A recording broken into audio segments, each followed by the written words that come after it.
तो इस मूवी के शुरू में हम बाइली नाम की एक लड़की को देखते हैं जिसने बताया कि हमेशा अपने काम में बिजी रहने की वजह से मैंने अपनी बेटी को बिल्कुल टाइम नहीं दिया और अब मैं अपनी इस गलती को सुधार लूंगी। सीन कट होकर हमें एक अजीबोगरीब सा वीएन दिखाया जाता है जहाँ से बहुत से लोगों की आवाजें आ रही थी, लेकिन कोई नहीं जानता अभी कि ये सब क्या है। खैर अभी हमें हाइड्री और उसके एक कलीग को दिखाया जाता है। ये लोग वंडरलैंड नामी एक कंपनी के लिए काम करते हैं और उनके सामने एक स्क्रीन बनी है जिस स्क्रीन में ये लोग बाइली को देख पा रहे हैं और बाइली इस टाइम एक एयरपोर्ट पर है। एयरपोर्ट पर उसके पास एक पैसेंजर आकर बैठता है जिससे उसकी काफी बातें हुई, जिसके बाद अपनी फ्लाइट अनाउंसमेंट सुनकर वो यहाँ से चली गई। कुछ देर बाद हमें बाइली को एक रेगिस्तान में दिखाया गया जहाँ वो काम करने के लिए आई थी। वो एक आर्कियोलॉजिस्ट थी। यहाँ पहुँच गए वो अपनी मॉम को कॉल करती है जिनके पास बाइली की बेटी भी थी। बाइली की बेटी उससे नाराज लग रही थी क्योंकि बाइली बिना बताए उसे छोड़कर इतने दिनों के लिए उससे दूर चली गई। अब सीन यहीं से कट होकर हमें नए सीन में एक एस्ट्रोनॉट को दिखाया जाता है। वो अपनी सैटेलाइट से ही जमीन पर जियोंगिन नामी लड़की को कॉल करता है।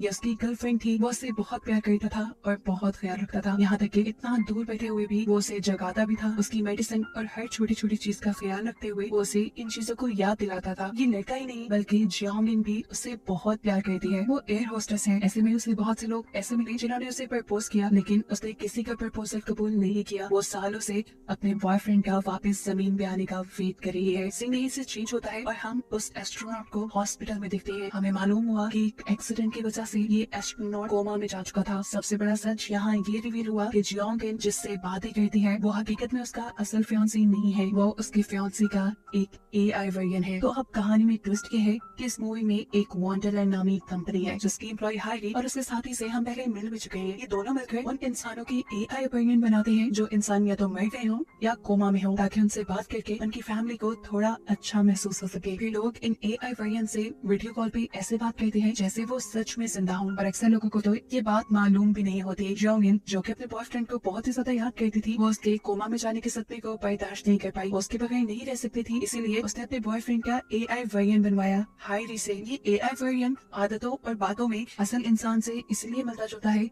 क्योंकि एआई वर्जन बनाने से पहले अक्सर इंसान खुद इस एआई वर्जन से बातें करते हैं ताकि वो ठीक उस जैसा हो जाए। लेकिन क्योंकि एस्ट्रोनॉट तो कोमा में जा चुका था, इसीलिए खुद ही जियोंगिन ने उसकी प्रोफाइल बनाई। ऐसे में जब भी वो एस्ट्रोनॉट की एआई वर्जन से बात करती थी तो वो उसे सैटेलाइट के अंदर ही दिखता था। खैर यही वंडरलैंड के अंदर हम हाइडी और उसके एक कलीग को एक नया कैरेक्टर डिजाइन करते हुए दिखते हैं जिसे बनाने का ऑर्डर उसकी ग्रैंडमा ने दिया था। इस कैरेक्टर को बनाने के बाद ये लोग उस ओल्ड लेडी को इस कैरेक्टर का डेमो भी देते हैं, जिस डेमो में ये एआई कैरेक्टर उस ओल्ड लेडी से ऐसे बात कर रहा था जैसे वो सच में उसका पोता हो। ये देखकर उसकी आंखों से आंसू आ गए। यहाँ हाइडी ओल्ड लेडी को बताती है कि वंडरलैंड के अंदर भी आप लोग जो चाहे अपने प्यारों के लिए खरीद सकते हैं, जैसा कि कपड़े, कार्स, चीजें। ये सुनकर ग्रैंडमा भी इस नए एआई कैरेक्टर के लिए कुछ कपड़े खरीदती है। यहाँ से फारिग होकर हाइडी और उसका कलीग लंच करने के लिए चले गए, जहाँ जाकर हमने देखा कि हाइडी को उसके पेरेंट्स की कॉल आई जो हमेशा उसके लिए परेशान रहते थे, क्योंकि हाइडी ने अभी तक शादी करने का फैसला नहीं किया था। अपने पेरेंट्स की रोज रोज की इन बातों से हाइडी तंग आ चुकी थी। उसके काम पे भी फर्क पड़ता था, इसीलिए हाइडी की कलीग ने उसका फेक बॉयफ्रेंड बनने का डिसाइड किया। इसके बाद हमें इन चारों को एक साथ डिनर करते दिखाया जाता है, लेकिन इस टाइम हाइडी के पेरेंट्स वीडियो कॉल पे थे। सीन कट होकर हमें जियोंगिन को दिखाया जाता है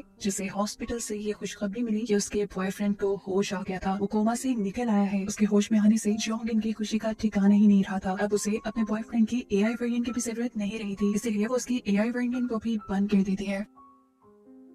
जियोंगिन उसे अपने घर ले जाती है और आहिस्ता आहिस्ता उसका बॉयफ्रेंड बहुत अच्छे तरीके से रिकवर कर जाता है। वो अब अपनी पहले वाली रूटीन की तरफ वापस आने लगा था। यहाँ दूसरी तरफ हाइडी अब उस ओल्ड लेडी से मिलती है जिन्होंने उनसे अपने ग्रैंडसन यानी पोते का एआई वर्जन बनवाया था। उसके ग्रैंडमा अब दो जॉब्स करने लगी थी क्योंकि इनके ग्रैंडसन का एआई वर्जन इनसे बहुत सारी फरमाइशी करने लगा था। हाइडी को लगा कि शायद उनके सिस्टम में कोई इशू है, लेकिन फिर उसकी ग्रैंडमा ने बताया कि उनका असल पोता भी ऐसे ही बिगड़ा हुआ था, इसीलिए उनका एआई वर्जन भी उनसे ऐसी ही फरमाइशी करता है। सीन्स की से बाइली की तरफ शिफ्ट होते हैं जो इस टाइम अपनी मॉम से बात कर रही थी। वो अपनी मॉम से पूछती है क्या आपको ये स्कार्फ चाहिए, लेकिन उसकी मॉम ये कहकर फोन काट देती है कि नहीं, मुझे तुमसे कुछ नहीं चाहिए, ऐसे जैसे वो बाइली से नाराज हो। जिसके बाद हमें दिखाया जाता है कि अब बाइली की मॉम वंडरलैंड की सर्विस को खत्म कर रही थी। यानी इतना बड़ा सच ये रिवील हुआ कि कहानी के शुरू में हमने जिस बाइली को देखा था और जिस बाइली से उसकी बेटी और उसकी मॉम बात करती थी, वो भी सिर्फ बाइली का एआई वर्जन ही था, क्योंकि हकीकत में तो बाइली मर चुकी थी। और यहाँ एक सच हमें ये रिवील होता है कि जो कन्फेशन हमने मूवी के शुरू में सुना था था वो बाइली का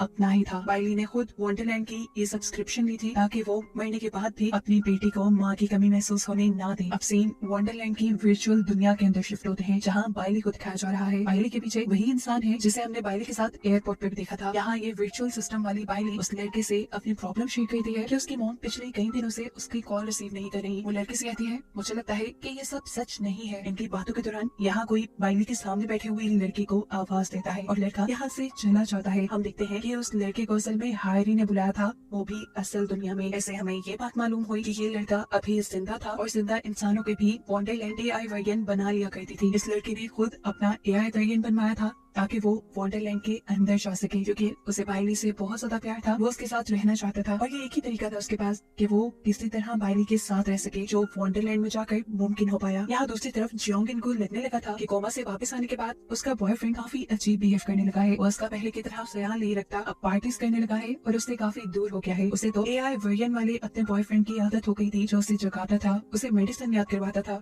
उसका ख्याल रखता था। इन सभी चीजों से तंग आकर वो भी दोबारा उसके AI वर्जन को एक्टिवेट कर लेती है। यहाँ दूसरी तरफ हम देखते हैं कि बाइली का फोन उसकी बेटी ने उठा लिया था। बाइली अपनी बेटी से बात करती है और उसे बताती है कि कुछ दिन बाद वो घर वापस आने वाली है। ये सुनकर फौरन उसकी ग्रैंडमा यहाँ आई और उस बच्चे के हाथ से फोन पकड़कर बाइली का फोन काट दिया। वो नहीं चाहती थी कि उनकी बेटी किसी छोटी उम्मीद में जिए। वो जानती थी कि बाइली यहाँ वापस कभी नहीं आ सकती, इसलिए अब उन्होंने फैसला किया कि वो बाइली की बेटी को अपने गाँव ले जाएंगी ताकि अपनी कजिन्स के साथ बिजी होकर उसे अपनी मॉम को बोलने में आसानी हो। ये बात वर्चुअल दुनिया में बाइली सुन चुकी थी और उसके बाद सुनते ही वहाँ उसकी वर्चुअल दुनिया में आग लग जाती है। सिंकट होकर हमें उस जवान बच्चे की AI वर्जन को दिखाया जाता है जिसे उसकी ग्रैंडमा ने बनवाया था। उसे बताया जाता है कि अब उसका सब्सक्रिप्शन खत्म हो रहा है, उसे अब इस AI दुनिया में डिलीट कर दिया जाएगा, यानी मार दिया जाएगा, क्योंकि अब उसकी ग्रैंडमा जिंदा नहीं रही जिसके लिए उसे बनाया गया था। दूसरी तरफ जियोंगिन के बॉयफ्रेंड को भी ये बात पता चल जाती है कि जियोंगिन उसमें इंटरेस्ट छोड़कर उसके AI वर्जन से बातें करने लगी है। जबकि दूसरी तरफ हमें दोबारा बाइली को दिखाया जाता है। बाइली की बेटी एयरपोर्ट से उसे फोन करती है और उससे बात करने की कोशिश करती है। इससे पहले कि वो बात कर पाती, उसकी ग्रैंडमा ने उससे उसका फोन खींच लिया, जिसके गुस्से में वो बच्ची ग्रैंडमा के पास से भाग गई और एयरपोर्ट पर गुम हो गई। ये बात बाइली जान चुकी थी। वो अब किसी भी हाल में अपनी बेटी को ढूंढना चाहती थी, इसीलिए वो अब अपनी वंडरलैंड की दुनिया में अपनी कार लेकर इधर उधर घूमने लगी। और ऐसे हमें ये बात मालूम हुई कि बाइली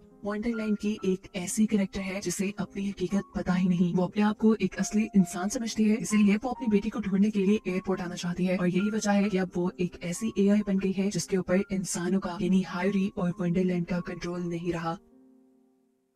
और अब ना चाहते हुए भी बाइली बहुत सारे लोगों के AI वर्जन को हैक कर रही थी। वो असली दुनिया में जाकर अपनी बेटी को ढूंढना चाहती थी, लेकिन ऐसा मुमकिन नहीं था। उसकी दुनिया में उसके सामने बहुत सारे पहाड़ तबाह हो रहे थे, आग लग रही थी और उसके रास्ते में और मिल जाने के बाद बाइली ने सिस्टम से और छेड़छाड़ करना बंद कर दी थी। और क्योंकि वो खुद ये हकीकत जान गई थी कि वो एक AI वर्जन है, इसीलिए अब वो अपनी बेटी को भी सब सच बताना चाहती थी। वो अपनी बेटी को बता देती है कि वो सिर्फ एक AI सिस्टम है, कोई असल इंसान नहीं, और ना ही कभी वो अपनी बेटी के पास अपने घर आ सकती है। उसकी बेटी काफी समझदार थी, वो उसकी बात को समझ गई और उसने कहा अगर आप यहाँ नहीं आ सकती तो कम से कम मैं आपसे इस वर्चुअल दुनिया में तो जुड़ सकती हूँ ना। एटलीस्ट जैसे आप अब मुझसे बात कर रही हैं, ऐसे ही मुझसे हमेशा बात कर सकती है ना। जिसके लिए ये आर्टिफिशियल बाइली के साथ साथ उस बच्चे की ग्रैंड मॉम भी मान जाती है, जिन्होंने पहले बाइली के सिस्टम को बंद करने की कोशिश भी की थी। इस सीन के बाद हमें दिखाया जाता है कि वंडरलैंड के ऑफिस में हायरी पूरे वंडरलैंड के सिस्टम को रीसेट करने में कामयाब रही, जिसकी वजह से बाइली भी रीसेट हो गई और इस वर्चुअल दुनिया में उसकी लाइफ फिर वहीं से स्टार्ट हुई, उसी एयरपोर्ट से स्टार्ट हुई जिस एयरपोर्ट पे हमने उसे मूवी के स्टार्ट में देखा था। बाइली को पुराना कुछ याद नहीं था, इस टाइम उसे एयरपोर्ट पे वही पहले वाला पैसेंजर पे मिला और यहाँ हमें मालूम हुआ कि इस पैसेंजर को पुरानी सारी बातें याद है, यानी वो रीसेट नहीं हुआ और वो अभी तक हायरी के कंट्रोल सिस्टम से बाहर है।